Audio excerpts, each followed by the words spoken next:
Ask Jesus now. పరిశుద్ధులు ప్రియులైన దేవుని పిల్లలందరికీ యేసుక్రీస్తు నామములో శుభవందనాలు తెలియజేసుకుంటా ఉన్నాను. మా ఇంట్లో దేవుని ప్రత్యేకంగా ప్రార్థించుకోవడానికి, ఉపవాసం చేసినప్పుడు ఎక్కువ దేవుని సన్నిధిలో గడపడానికి ఒక ప్రేయర్ రూమ్ మేము ఒక 8 years బ్యాక్ కట్టించామన్నమాట. అది కొత్త కన్స్ట్రక్షన్ ఆ ప్రేయర్ రూమ్. అయితే నేను గమనించినప్పుడు మా స్టాఫ్ మా ఇంట్లో పనిచేసేవారు దాని చుట్టుపక్కలంతా క్లీన్ చేస్తూ ఉన్నారు, కానీ ప్రేయర్ రూమ్ మాత్రం వదిలేస్తూ ఉండేవాళ్ళు. నేను ఒకసారి గమనించి, ఏంటమ్మా ఈ రూమ్ ఉడవట్లేదంటే, అమ్మో అది చాలా పవిత్రమైంది కదా మేడం, దానిలోకి వెళ్ళకూడదు కదా అని అన్నారు. నాకు చాలా ఆశ్చర్యం వేసింది. అలా ఏం లేదమ్మా, చెప్పులతో వెళ్ళకండి, అంతే, లోపల క్లీన్ చేయకుండా వదిలేస్తే పవిత్రమైంది నిజంగా బూజు బట్టి దుమ్ము పట్టి పోద్ది, మీరు లోపలికి వెళ్ళి మొత్తం క్లీన్ చేసి రండి, మన ప్రార్థన పవిత్రంగా ఉండాలి, దేవునిలో మన భయభక్తులు ఉండాలి, ఆయన వాక్యం మనలో ఉండాలి, మన జీవితంలో ఉండాలి, అంతేకాని రూమ్స్లో ఏమీ ఉండదు అని నేను చెప్పాను. అప్పుడు ఆ విషయం నాకు ఈ మధ్య గుర్తొచ్చి, నిజంగా అసలు దేవుడు ఏది పవిత్రంగా ఎంచుతారు, అసలు దేవుని ఉద్దేశంలో పవిత్రమైనవి ఏవి, పవిత్రంగా అవ్వాల్సింది ఏది అంటే ప్రతిదీ ఆయన పవిత్రంగానే కోరుకుంటారు. కానీ ప్రత్యేకంగా పవిత్రత అనే దాని గురించి ఈరోజు మనం చిన్న ధ్యానం చేసుకుంటున్నాం కాబట్టి ఆ పవిత్రత గురించి కొన్ని వచనాలు మనం గుర్తు చేసుకుందాం. కీర్తనలు 12వ అధ్యాయము 6వ వచనంలో గనక మనం చూస్తే అక్కడ ఏమని ఉంటుందంటే పవిత్రత గురించి చాలా స్పష్టంగా ఉంటుంది. యెహోవా మాటలు మట్టి మూసలో కరిగి ఊదినటువంటి వెండి అంత 7 మారులు అన్నది. అక్కడ 7 మారులు మట్టి మూసలో ఊది కరిగినటువంటి వెండి అంత పవిత్రములు. అంటే వెండిని ఏ విధంగా శుద్ధి చేస్తారో అనేది ఆ శుద్ధి చేసే వారికి తెలియాలి. ఒక్కసారి అంటే అది చాలా టైం టేకింగ్ ప్రాసెస్ అంటారు. ఆ వెండంతా కరిగి చక్కగా బాగా బ్రైట్ కలర్లో వచ్చేవరకు, దాని మస్టంతా పోయేవరకు చాలా టైం టేకింగ్ అంటారు. అది ఇప్పుడు మామూలుగా ఫర్నెస్ లాంటి దానిలో చేస్తూ ఉంటారు, కానీ అప్పట్లో అది మట్టి మూసలో కరిగించేవారంట. ఒక్కసారికి టైం టేకింగ్ అయితే 7 సార్లు చేయాలంటే ఎంత టైం పడుతుంది? 7 మారులు కరిగి ఊదినటువంటి వెండి అంత పవిత్రములు అని చెప్తున్నారు. అంటే అంత పవిత్రమైనవి దేవుని మాటలు. మరి ఆయన అందులో భయం గురించి కూడా ఉంటుంది. 19 అదే కీర్తనల గ్రంథము 19వ అధ్యాయం 9వ వచనంలో ఏమని ఉంటుందంటే, ఆయన యందు భయము కూడా పవిత్రమైనది అని ఉంటుంది. అంటే ఆయన యందు భయము, ఇప్పుడు మనము ఒక్కొక్కరిని చూసి భయపడతాము, మన తల్లిదండ్రులు చూసి భయపడతాము, వయసు వచ్చి మనం పెద్దవాళ్ళం అయిపోయినంత వాళ్ళంటే మనకి లెక్క ఉండదు. అదేవిధంగా మన అధికారులు, వాళ్ళు మనకు అధికారులు అయినంత వరకే మనకు భయం ఉంటుంది. మళ్ళీ మనం ఆ ఉద్యోగంలోంచి బయటకు వచ్చేసిన తర్వాత వాళ్ళెవరో మనం ఎవరో జస్ట్ ఏదో మామూలుగా విష్ చేసుకుంటామేమో, కానీ ఆ భయం మనకు ఉండదు. కానీ ఒక దేవుని యందలి భయము పవిత్రమైనది అంటే ఆయన ఎంత స్తోత్రార్హుడు, ఎంత స్తుతినొందదగిన వాడు, ఎన్ని మనకి దయచేశాడు, ఆయన ఎంత పవిత్రంగా ఉంటేనో మన భయము అంత పవిత్రంగా ఉండాలని కూడా చెప్తా ఉన్నారని. మన భయము పవిత్రంగా ఉండాలి. అదేవిధంగా జెఫన్యా గ్రంథము 3వ అధ్యాయము 9వ వచనంలో కూడా అక్కడ ఏమని ఉంటుందంటే, జనులందరూ దేవుని నామములో భయభక్తులుంచి, ఆయన నామములో భయభక్తులుంచి ఏక మనస్సుతో ఆయనను సేవించాలని వాళ్ళకి పవిత్రమైన పెదవులను ఇస్తానంటున్నారంట. అంటే ఇప్పుడు మనము పెదవులతో, నాలుకతో రకరకాల మాటలు మాట్లాడుతూ ఉంటాం. మనకి యాకోబు పత్రికలో అనుకుంటా ఉంటుంది, ఒక్క నోటి నుంచి దేవుని స్తుతి వాక్యము, ఇతరులని శపించేటటువంటి వాక్యము కూడా వస్తూ ఉంటుంది. ఎలా వస్తుంది, అది ఎలా కుదురుతుంది? ఒక్క జల నుంచి తీయని నీరు చేదు నీరు ఊరుతుందా? అంటే దేవుని స్తుతించుకుంటా వచనపు మాటలు మాట్లాడుతూ ఉన్న మీరు ఇతరుని ఎలా దూషించగలరో, వారిని ఎలా శపించగలరో అని చెప్తా ఉంటారు. కాబట్టి దేవుని మనము ఎంతగా మనము స్తుతిస్తామో మనుషుల్ని ఒక్కొక్కసారి అంతగా మనం దూషిస్తూ ఉంటాం. ఒక్క నోటిలోంచి అట్లాంటివి రాకూడదంటారు. ఇక్కడ కూడా వాళ్ళందరికీ కూడా పవిత్రమైన పెదవులను ఇస్తానంటున్నారు. అంటే రకరకాలుగా మాట్లాడకుండా మనుషులందరూ కూడా దేవుని నామాన్ని ఏక మనసుతో స్తుతించాలంటే అందరికీ కూడా పవిత్రమైన పెదవులే ఉండాలంటారు. మనం యెషయా గ్రంథంలో చూస్తాము, యెషయా గారికి ఒక దైవ దర్శనం కలిగినప్పుడు, ఈ అపవిత్రమైన జనుల మధ్య అపవిత్రమైన పెదవులు గల వాడిని నేనెట్లాగా అని ఆయన గురించి ఆయన వ్యధ చెందుతా ఉన్నప్పుడు ఒక దేవదూత నిప్పుని తీసుకొచ్చి ఆయన నోటికి అంటించి, నువ్వు ఇప్పుడు ఇప్పటి నుంచి శుద్ధుడు అయ్యావని చెప్తా ఉంటుంది. అంటే మన పెదవులు కూడా ఎంత పవిత్రంగా ఉండాలో, దేవుడు ఎంతో పవిత్రమైన వాడు, ఆయన మాటలు ఎంత పవిత్రమైనవి, ఆయన యందలి భయం కూడా మనం పవిత్రంగా ఉంచుకోవాలి.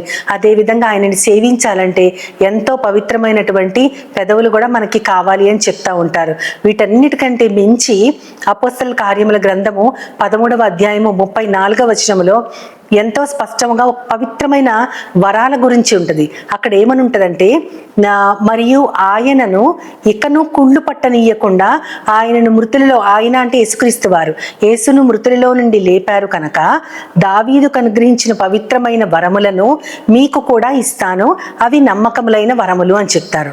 అంటే దావీదుకు అనుగ్రహించిన పవిత్రమైన వరాల్ని మీకు ఇస్తానంటున్నారు. అసలు ముందు ఆ వరాలు ఏంటి అంటే, దావీదు గారికి ఒక వాగ్దానం ఉంది. ఏంటంటే, నిత్యము నీ యొక్క నివాసము నిత్యంగా ఉంటుంది అనేది ఒకటైతే, రెండవది ఎప్పుడు కూడా నీ సింహాసనం మీద, ఈ సింహాసనం మీద నీ యొక్క వంశంలోంచి ఒకళ్ళు ఉంటానే ఉంటారని ఉంటుంది. అంతేకాకుండా ఆ సింహాసనం మీద ఉన్నవాడు నిత్యము జీవించేవాడని ఉంటుంది. ఒక మంచి వరాన్ని దేవుడు ఆయనకు అనుగ్రహిస్తాడు. ఆ వరము కేవలము ఆయన వంశం వరకే అయితే, రెహబాము తర్వాత చాలా రకాలుగా ఆ వంశము విచ్ఛిన్నమైపోవటం, రకరకాల రాజులు రావటం, వాళ్ళు ఏలటము. దావీదు సింహాసనం మరి స్థిరంగా లేదు కదా. ఆయన యొక్క వారసులు సొలొమోను తర్వాత, ఆ తర్వాత రెహబాము తర్వాత రకరకాల యుద్ధాలు జరిగి ఆ సింహాసనము కేవలం ఆయన డిసెండెంట్స్కి రాలేదు. కానీ ఇక్కడ ఏమనుందంటే, ఒక పవిత్రమైన వరాన్ని దేవుడు అనుగ్రహించారు. ఏంటంటే, నీ యొక్క వంశం నుంచి వచ్చేవారు ఎప్పుడు కూడా స్థిరమైన సింహాసనం మీద నిత్యము పరిపాలిస్తారు. అది ఎవరంటే యేసుక్రీస్తు వారు. ఆయన తండ్రి కుడిపార్శ్వాన ఉండి ఆయన మనందరి తరఫున మధ్యవర్తిగా ఉన్నారు. అంతేకాకుండా రాబోయే 1000 ఏళ్ల పరిపాలనలో కూడా ఆయన దావీదు మహారాజుని మళ్ళీ రాజుగా ఎంచుకుంటారు. ఆయన రారాజుగా ఉండే పరిపాలన కొనసాగిస్తారు. కానీ అదే ఆ యేసుక్రీస్తు వారే దావీదు మా వంశంలో ఆయన పుట్టారు, యూదా గోత్రంలో. అంటే ఆయన వంశంలో వారు, ఆయన కడుపును పుట్టిన వారు, వెంటనే పుట్టిన వారు ఆయన యొక్క సింహాసనాన్ని స్థిరపరుచుకున్నారో లేదో మనకి అంతగా తెలియదు. కానీ ఈ యేసుక్రీస్తు వారు మాత్రం అదే వంశంలో పుట్టి ఎన్నటెన్నటికి ఆయన మాత్రమే రాజు, ఎన్నటెన్నటికి ఆయన మాత్రమే నిత్యము నివసించే పరిపాలించే రాజు. అదే పవిత్రమైన వరము. అటువంటి వరాన్ని ఆయనకిచ్చి ఆ వరాన్ని ఫుల్ఫిల్ చేయడం, నెరవేర్చడం కోసం యేసుక్రీస్తు వారే దావీదు యొక్క తండ్రి అని చెప్పించుకునేటటువంటి అటువంటి గొప్ప వరాన్ని ఆయన పొందారు. అదేవిధంగా అటువంటి వరాన్ని మీకు అనుగ్రహిస్తాను, అవి నమ్మకంలైన వరాలు అని అంటే దాని అర్థం ఏంటంటే, దావీదుకి ఆ వంశంలో యేసుక్రీస్తు వారు పుట్టి ఆ వరాన్ని ఆయనకి అనుగ్రహించడం మాత్రమే కాదు, ఆ యేసుక్రీస్తు వారు తన యొక్క శరీరము కుళ్ళిపోకుండా లేపబడ్డారు, ఆయన సమాధిలోంచి లేపబడ్డారు. కాబట్టి ఆయన చనిపోయి మన కోసం, మన పాపాల కోసం చనిపోయి ఆయన లేచి నిత్యజీవం మనకు కూడా అనుగ్రహించారు. కాబట్టి ఇప్పుడు మనం కూడా దావీదు గారికి ఉన్నన్ని పవిత్రమైన వరాలు మనం కూడా పొందాము. ఏంటంటే, మనము కూడా యేసుక్రీస్తు వారి యొక్క వారసులమే. ఆయన వారసులము కాబట్టి అదే వరాల్ని ఏదైతే దావీదు గారు పొందారో మనము కూడా ఆ పవిత్రమైన వరాల్ని పొందుతామనేది ఆయన ఇచ్చేటటువంటి నమ్మకమైన వాగ్దానము. ఎంత గొప్ప వాగ్దానం పొందాం మనము. ఆ పవిత్రమైన వరాల్ని మనం చేజిక్కించుకోవడానికి అది మన గొప్పతనము కాదు, సామర్థ్యము కాదు, మన క్రియలు కావు. కానీ అది యేసుక్రీస్తు వారు మనకి ఎంతో ఉచితంగా అనుగ్రహించిన కృప. అంతేకాకుండా ఆయన ఇంకొక మాట అంటారు, కొరింథీయులకు రాస్తూ మొదటి పత్రిక 16వ అధ్యాయం 20వ వచనములో, ఒకరికొకరు వందనములు చెప్పుకుంటూ పవిత్రమైన ముద్దుతో ఒకరికొకరు వందనం చెప్పుకోండి అంటారు. అంటే ఇటీవల కాలం చూస్తున్నాం, నేను మొన్న ఒకసారి టీవీ షోలో గమనించాను. అందులో ఏంటంటే, ఆడవాళ్ళు మగవాళ్ళని తేడా లేకుండా, వయసు భేదం లేకుండా ఒకరినొకరు బాగా దగ్గరికి హగ్ చేసుకోవడం, ముద్దులు పెట్టుకోవడం అన్ని చూసినప్పుడు చాలా బాధగా అనిపించింది. అంటే వారు డిస్టెన్స్ని ఎందుకు మెయింటైన్ చేయలేకపోతున్నారు అంటే, అందరూ అన్నిట్లో సమానమే అంటున్నారు.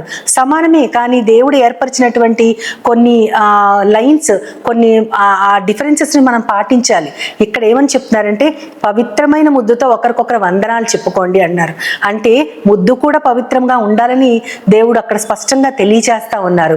అంతేకాకుండా మనకి ఇంకా ఏమని ఉంటుందంటే, మనకు ఒక చోట ఉంటుంది కదా, ఏమని ఉంటుందంటే, పురుషులు సంశయం, తిమోతి గారికి రాస్తూ మొదటి పత్రికలో 2వ అధ్యాయం 8వ వచనంలో ఏమంటుంది, పురుషులు సంశయము కోపము లేని వారై పవిత్రమైన చేతులు ఎత్తి ప్రార్థన చేయాలని. అంతేకాకుండా యాకోబు పత్రికలో 3వ అధ్యాయం 17వ వచనంలో, పైనుండి వచ్చు జ్ఞానము మొట్టమొదట పవిత్రమైనది. పైనుంచి వచ్చే జ్ఞానము దైవ జ్ఞానము, ఆయన యేసుక్రీస్తు వారు, ఆయనే పవిత్రుడు. ఆ జ్ఞానం పవిత్రమైనది. ఇక తర్వాత సమాధానకరమైనది, మృదువైనది, సులభముగా లోబడినది, కనికరమ అనేటటువంటి ఫలాలతో నిండినది, పక్షపాతం లేనిది. ఈ క్వాలిటీస్ అన్ని చెప్తారు యేసుక్రీస్తు వారి గురించి. కానీ మొట్టమొదట అది పవిత్రమైన జ్ఞానము.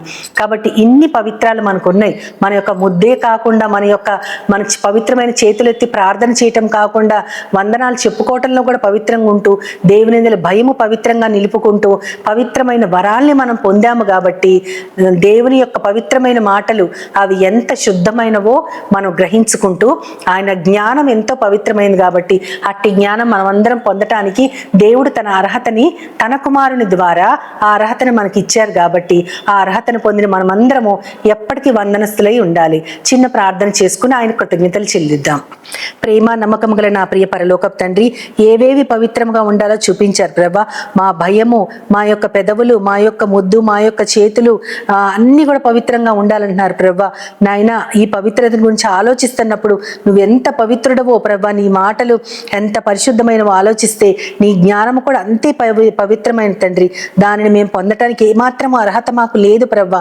ఎందుకంటే మేము ఈ లోకములో అన్నిటా బంధించబడిన వారం ప్రభా. కానీ ఆ బంధకాలన్నీ కూడా మీరు వాటి నుంచి మమ్మల్ని తొలగించి నీ పవిత్రతను మాకు అనుగ్రహించిన అందువల్ల ప్రభా మేము నిత్యము నీకు వందనస్తులమే కృతజ్ఞత తెలియజేసుకోవడానికి నీ ప్రియ కుమారుడు నా ప్రియ ప్రభుని యేసుక్రీస్తు వారి ద్వారా కోరి ప్రార్థిస్తున్నాను పరమ తండ్రి.